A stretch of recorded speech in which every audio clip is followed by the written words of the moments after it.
activity according to our videos. So let's start. Competency yellow statement 10. Understanding new conception through reading. समझना ऐसे जुमलों की बंदिश को पढ़ाई के दौरान पढ़ते वक्त, बुलंद ख्वानी के वक्त। एक्टिविटी नंबर 1 दी गई है, reading new construction through reading. नए जो है जुमलों की जो बनावट होती है उसको समझने की कोशिश करना। इंस्ट्रक्शन है फॉर टीचर्स एंड पेरेंट्स और facilitators. Introduce the activity in simple language. Activity को सादा ज़बान में जो है आप क्या कीजिए, मुतारुफ कराइए बच्चों को। Tell the importance of the activity. Activity की अहमियत को समझाना है। इनकरेज द लर्नर्स, और आमोजिश करने वाले यानी बच्चों को, तलबा और तालिबात को आमादा करना है इस एक्टिविटी को अंजाम देने में। Ask the learners to identify new construction through reading. और लर्नर्स से कहिए कि नए कंस्ट्रक्शंस आइडेंटिफाई कीजिए, शनाख्त कीजिए रीडिंग के ज़रिए। इंस्ट्रक्शन है फॉर स्टूडेंट्स के लिए, बच्चों के लिए। Read the passage carefully. Passage जो भी दिया जाता है उसको ध्यान से पढ़ना है, समझते हुए, तवज्जो के साथ। Participate actively. हर एक बच्चों को इसमें हिस्सा लेना है। Take help of your parents, teachers, friends. और वक्त ज़रूरत आप टीचर्स, पेरेंट्स और फ्रेंड्स की मदद ले सकते हैं। लर्निंग एक्टिविटी दी गई है। Let's start. Read the following passage carefully and do as directed. Passage को पढ़िए और दिए गए एक्टिविटीज़ को डायरेक्ट कीजिए। Margie even wrote about it that night in her diary. On the page headed 17th May 2157, she wrote, "Today Tommy found a real book. It was a very old book.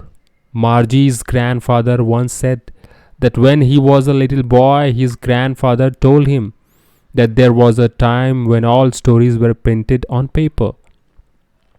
They turned the pages, which were yellow and crinkly, and it was awfully funny to read words that stood still instead of moving the way they were turned back to the page before. It had the same words on it that it had when read it the first time."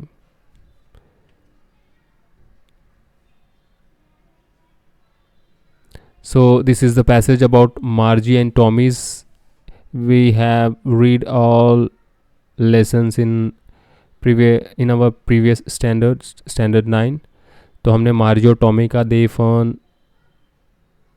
The fun they had ये इस topic को पढ़ा है और इसको समझा है। ना ये पैसेज हमने समझा है तो इस पर एक्टिविटी के क्वेश्चन हम सॉल्व करेंगे। डू एज डायरेक्ट है। Underline the main clause. तो मेन क्लाउज को अंडरलाइन करना है, तो ये अंडरलाइन की बजाय डायरेक्ट लिखा गया है, तो आप जो है अंडरलाइन करने की बजाय डायरेक्ट आप लिख सकते हैं या पैसेज में से अंडरलाइन कर सकते हैं। दे टर्न द पेजेस, ये मेन क्लाउज है। Number 2, it had the same words on it. Number 3, today Tommy found a real book. Number 4, it was awfully funny to read words. So this is the main clauses are there. Number 4 clauses are there. Number 2, underline the subordinate clause. Main clause यानी जुमले का ऐसा टुकड़ा जो main मायने वाला हो। subordinate clause extra जो मजीद जुमले होते हैं जो जोड़ते हैं, तो वो कौन से हैं पैसेज में से? Which were yellow and crinkly. Number 2, that it had when read it the first time. Number 3, on the page headed 17th May 2157. Number 4, that stood still instead of moving the way they were turned back to the page before. Number 5, when all stories were printed on paper. So these 5 sentences are subordinate clause. Question number 3, identify the sentence in simple past tense. यानी जो भी passage हमने पढ़ा है वो passage में तमाम तर जो सेंटेंसेस हैं वो पास्ट टेंस से रिलेटेड हैं, तो वो answers are given directly here. Number 1, Margie even wrote about it that night in her diary. Wrote लिखा। Number 2, it was a very old book. वो बहुत पुरानी किताब थी। 3. They turned the pages which were yellow and crinkly. Number 4. She wrote, today Tommy found a real book. So these 4 sentences are related to simple past tense. Number 4. Underline the infinitives. Infinitives को underline करना है. Infinitives उसे कहेंगे जो verb के साथ आता है. तो आंसर है to read. Read verb है, to लगाने से वो infinitives हो जाता है, to read. देखिए बच्चों, यहाँ पर अंडरलाइंस करने की बजाय जो है मैं डायरेक्टली आपको आंसर प्रोवाइड कर रहा हूँ. So you can write directly answers on your notebook. Now number 5. Identify the exclamatory sentences. Passage में से आइडेंटिफाई करना एक्सक्लेमेटरी सेंटेंसेस को. आंसर है today Tommy found a real book. तो यहाँ पर ताज्जुबी अलामत दी गई है. Number 6. Identify the finite verbs. Finite verbs answers हैं wrote, found, was, said, told, turned, stood, had, read. Number 7. Underline the simple sentences. Underline करना है सादे जुमले को. आंसर्स हैं It was a very old book. Today Tommy found a real book. So तो जितने भी डायरेक्टली हम लोग आंसर अंडरलाइन करने के बजाय हम लोगों ने डायरेक्ट लिखे हैं. Now question number 8. Identify the complex sentences. Complex sentences मखलूत जुमले.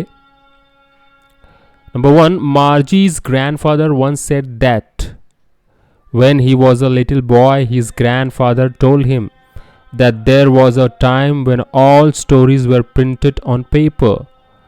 Number 2. They turned the pages which were yellow and crinkly. It was awfully funny to read words that stood still instead of moving the way they were turned back to the page before. It had the same words on it that it had when read it the first time. Number 4. On the page headed 17 May 2157, she wrote, today Tommy found a real book. So these are 4 sentences related to complex sentences. Now question number 9. Identify the compound sentences. Compound murakkab jumle. They turned the pages which were yellow and crinkly. And यानी 2 जुमलों को जोड़ने का काम compound sentence करता है. It was awfully funny to read words that stood still instead of moving the way they were turned back to the page before. तो 2 जुमले हैं, तो 2 जुमलों को एंड जोड़ने पर वो दोनों जुमले मुरक्कब सेंटेंस में कहलाएंगे. So now all 9 questions we have solved activity है डेमो के तौर पर. Facilitator shows a demo of the activity. In a shop at the palace royal they found a string of diamonds which seemed to be exactly what they were looking for. It was worth 40,000 francs. They could have it for 36,000. So they begged the jeweler not to sell it for 3 days, and they made an arrangement that he would take it back for 34,000 francs if the other necklace was found before the end of February. तो ये passage है जो 9th class में हमने पढ़ा है.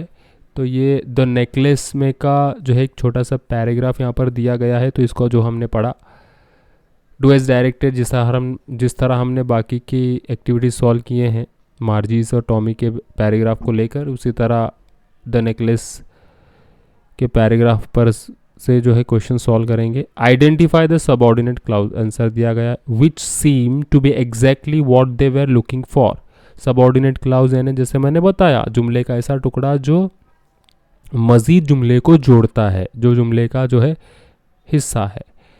Number 2. Identify the non finite verb. Identify कीजिए non finite verb को. आंसर है टू सेल. नॉन फाइनाइट यानी इन्फिनेटिव. तो इस तरह से पैसेज हम लोग न्यू अंडरस्टैंड करने के लिए न्यू कंस्ट्रक्शन को रीडिंग के ज़रिए पढ़ सकते हैं. So this is the activity number 18 according to our videos. Thanks for watching.